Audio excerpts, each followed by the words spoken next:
Hello everyone, thanks for tuning in. This is Build a Better Backswing.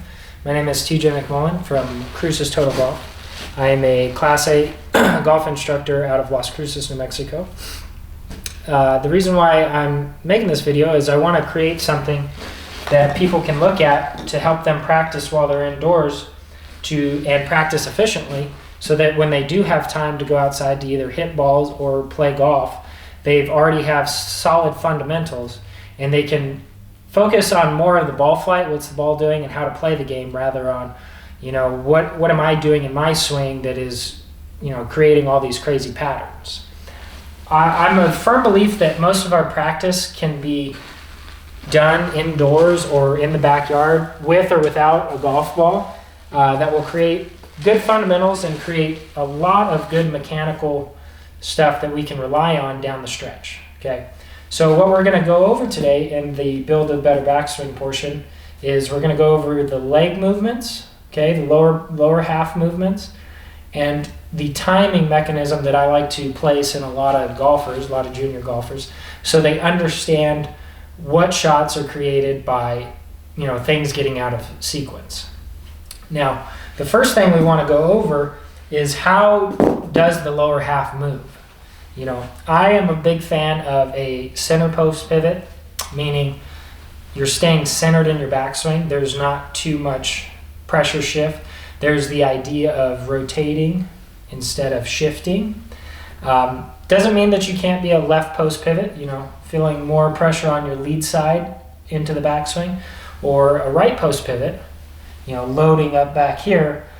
The big difference is I feel that a center post pivot is the most efficient way to play golf. Now, when most people look at a center post pivot, or when they try and come to me for a lesson and they feel the center post pivot, is a lot of times it feels like they're shifting left. Okay, you don't want to fight that. You just want to have a way to check it, and we're going to go over how to use a mirror, how to use a camera, how to check and see if we are actually achieving a center post pivot. The first checkpoint that you're going to work on is using your legs, using your lower half to actually create your pivot and create a center post pivot. So the drill that I have, we're going to go over the right-handed golfer first. If you're left-handed, you're just going to reverse it. I'm sure you guys are used to reversing information, but I'll kind of show you what it looks like on both directions. So what you're going to do is you're going to place your club head behind your lead knee. For me, that's my left knee. And you're going to place your shaft against your right thigh. Now, I'm going to set up like I'm going to hit a golf ball. Now, as I take the club back, what I'm going to do is I'm going to apply pressure, okay, to this grip handle. Okay. Now, the movement is something that you do every day.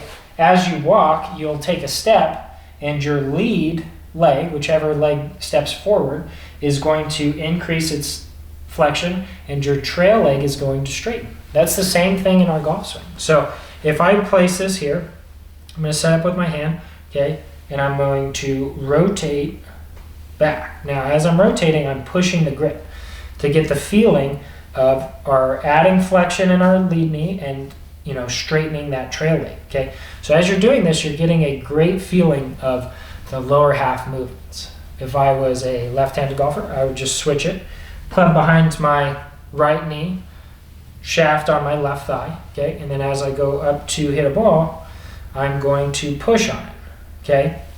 Now, that is our lower half movements. Now, what we're going to try and do is we're going to try and understand the sequence of our lower half versus our top half, okay. Now, in a backswing, it's important to understand that the shoulders actually turn more than the hips, okay. So if I'm here and I get to this motion, okay, you're going to notice that my shoulders have turned a little bit more than my hips. Now, that's something that's going to allow us to create a lot of power and allow us to create a stable pivot to swing from the inside. Now, I believe that whether a golfer is playing a fade or a draw or hitting it straight, they're still swinging from the inside. Lee Trevino, one of my childhood heroes, he predominantly liked to see the ball move left to right, especially off the tee, but he was still swinging from the inside. And we'll kind of go over how to hit a fade from the inside and how to control your ball with curvature, but that's just important for us to understand. Just because you're swinging from the inside doesn't mean that you have to hit a draw or have to hit a fade or have to hit it straight. It's just where it's going to give you the most consistent delivery of the club into the golf ball. Okay, so as we're sitting here, I'm going to understand that my shoulders turn more than the hips. Now, the reason why that's important is as I take it up to the top, a common flaw that I would see in golfers that generally swing too much with the shoulders, getting that path going out to in, is as they take the club back, their hips are done moving by the time the club is getting to its 3/4 position or left arm parallel. So if I get here, and this is what most people that I'd see do, is they've gotten their hips already done moving and this club's barely to here. Now my shoulders have to cover all of that room, okay, and my hips would have to stay very quiet until my shoulders get to the top so that I could come down and match everything up. Okay, that's a lot of timing, and that would take a lot of golf balls to get that timing correctly, and then that could leave us during the course of a round. So the idea that I have, and that instructors have showed me, is the idea that if you practice getting the club almost parallel to the ground, okay, getting that shaft parallel to the ground without your hips moving, then allowing your shoulders and your lower half to rotate together, it's going to allow you to create this timing that's going to help you hit better golf shots, more consistent golf shots, because everything's working together.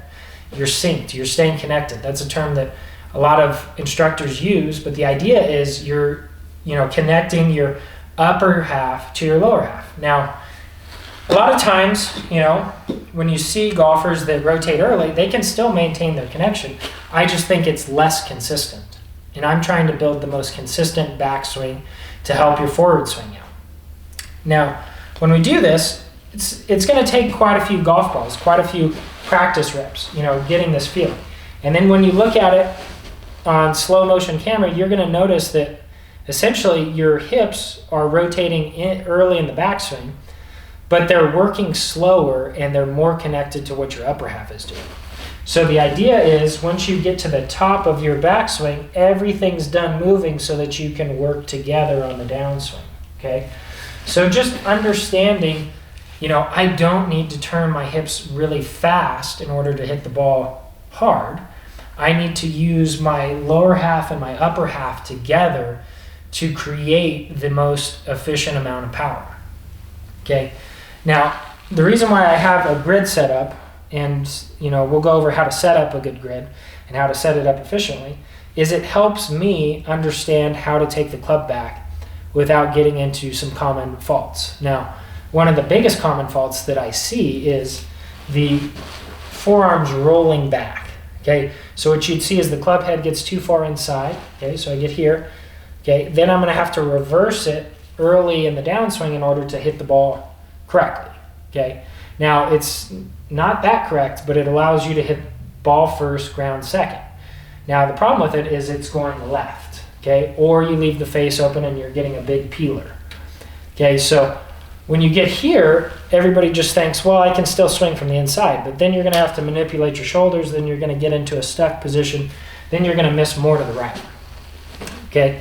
Now, that's one flaw that I see. The other flaw is, people here, club head can't get inside the hands, so then they start getting their hands moving outwards and the club moving out, lack of wrist hinge, okay, and then you're going to have to rotate a lot underneath in order to get the club coming from the inside. Now again, that's not any better in my opinion than the first mistake, because you're still swinging too far from the inside and you're going to get into what is considered more of a stuck feeling, okay, that club way too far behind you. You lose track of where you're trying to hit it because you're basically rotating this club a lot in order to get it into a good hitting position, which is going to take a lot of timing and a lot of reps, okay? Now, what I'm trying to do is help you create a less timing-based swing so it's more consistent, okay? So